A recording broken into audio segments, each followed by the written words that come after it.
बंगाल विधानसभा 2026 के चुनाव के प्रथम चरण में मतदान के सारे बंगाल के रिकॉर्ड तोड़ते हुए बंगाल की जनता ने अभूतपूर्व उत्साह और जोश के साथ बंगाल में परिवर्तन के लिए वोट डाला है। मतदान का जो प्रतिशत सामने आया है वो पूरे देश के लोकतंत्र में भरोसा करने वाले लोगों का उत्साह बढ़ाने वाला है। मैं सबसे पहले तो प्रथम चरण में वोट डालने वाले सभी बंगाल के मतदाताओं का बहुत बहुत अभिनंदन करना चाहता हूं और धन्यवाद भी करना चाहता हूं कि आप भय से भरोसे की ओर की एक यात्रा को बहुत अच्छे तरीके से शुरू किए हैं और दूसरे चरण के मतदाता भी भय से भरोसे की यात्रा को आगे बढ़ाएंगे। मैं चुनाव आयोग, सभी सीएपीएफ, चुनाव आयोग के सहयोग में लगा हुआ पूरा तंत्र और बंगाल पुलिस को भी हृदय पूर्वक बहुत बहुत अभिनंदन देना चाहता हूं, क्योंकि बंगाल के बहुत लंबे अरसे के बाद एक भी मृत्यु नहीं हुई है। इस प्रकार का ये चुनाव हुआ है जो अपने आप में एक अजूबा है।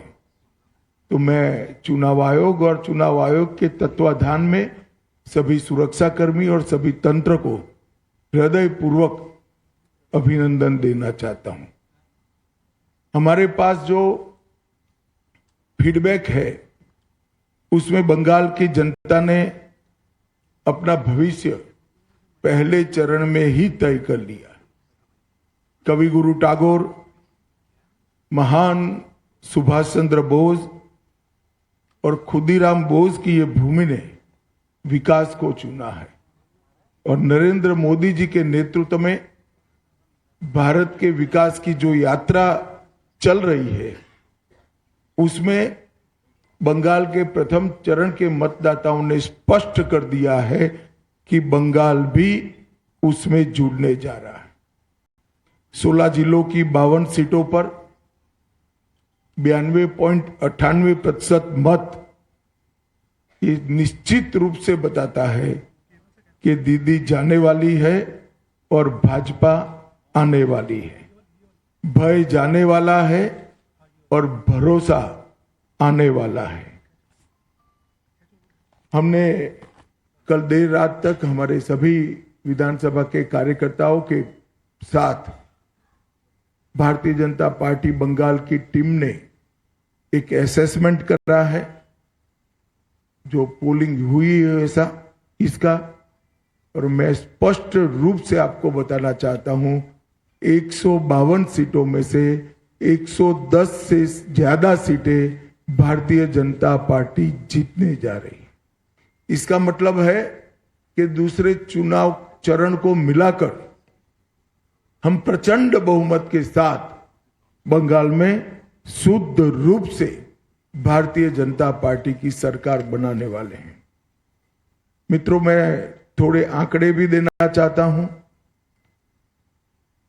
16 के चुनाव में 1278 लोग घायल हुए थे, 21 में 1681, 23 के पंचायत में 664 और 24 के आम चुनाव में 761। उसकी तुलना में 30 से कम लोग कल घायल हुए। ये बताता है कि बाय एंड लार्ज चुनाव शांतिपूर्ण तरीके से हुआ है और मृत्यु का आंकड़ा एक भी नहीं है।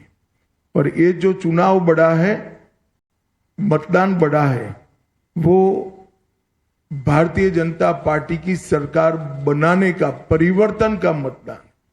क्योंकि जिस तरह से प्रधानमंत्री जी और हमारे बाकी नेताओं की रैलियों को प्रतिसाद मिला है, रोड शो को प्रतिसाद मिला है, वो प्रतिसाद कल प्रथम चरण में बैलेट मशीन के अंदर बंद हो गया है। एक बहुत बड़ी आशंका यहां व्यक्त की जाती थी कि जन समर्थन तो है मगर पोलिंग स्टेशन पर पहुंचेगा क्या, वो आशंकाएं आज समाप्त हो गई है और मुझे विश्वास है कि दूसरे चरण में और उत्साह के साथ मतदान होगा। अब दूसरे चरण की भी मतदाताओं की जिम्मेदारी है कि यही परिवर्तन के दौर को वो आगे बढ़ाएं। बहुत लंबे समय के बाद जब कोई विपक्षी पार्टियां नहीं थी, हमारे देश की आजादी के बाद का वो दौर बात कर दीजिए, तो 5 तारीख के बाद अंग बंग और कलिंग तीनों जगह भारतीय जनता पार्टी का शासन होगा, कमल का शासन होगा। और मैं मानता हूं ये निशानी हमारे पूर्वी भारत के लिए शुभांकर है।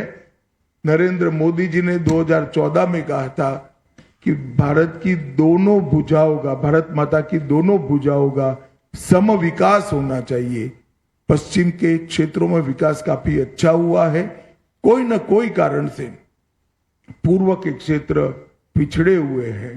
पूरा नॉर्थ ईस्ट, बंगाल, बिहार, उड़ीसा, ये पूरा भारतीय जनता पार्टी का शासन आने के बाद ये जो शुरुआत मोदी जी ने करी है पूर्व के विकास की, पूर्वोदय की, इसकी भी गति तीव्रता के साथ बढ़ेगी।